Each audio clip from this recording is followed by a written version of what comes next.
Su pergalė treneris, su patekimu į ketvirtfinalį, man bent pagal atkies testą žiūrint, atrodė, kad Mažeikiai šiandien jokių šansų neturėjo. Ar jautėsi šiandien pačiam, kad gali kažkaip kitaip šitos rungtynės susiklostyti?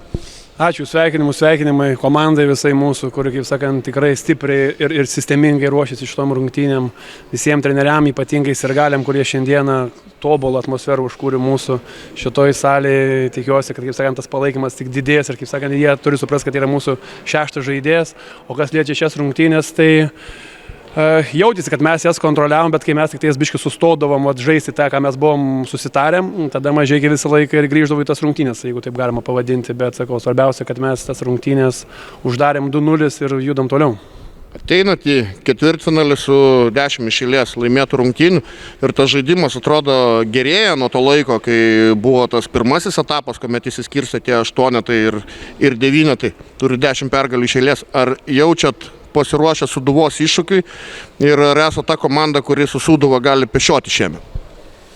Nu, žinot, aikštelėje žaidžia 5x5, tai mes, kaip sakant, važiuojam laimėti, eisim ruoštis, žiūrėsim, ką prieš juos reikia žaisti. Kaip sakant, visi varžovai yra įveikiami, tai čia Marijampolė taip, reguliariam sezone buvo pirmi, jie yra gera komanda, bet jiem kiekvieną kartą šitą reikės, kaip sakant, įrodinėti. Tai mes irgi esam gera komanda, esam čia, ten, kur norėjom būti, tai kiekvieną varžovą gerbėm.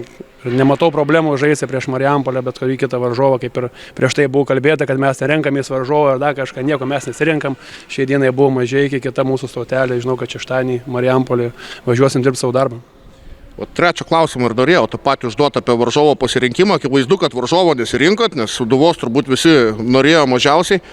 Ir net ne apie tai klausimas, kaip apskritai krepšinį vertinat apie varžovų rinkimąsi ir kartais pažiūrinti turnyrinę lentelę, pralaimint, kad gaut kitokį.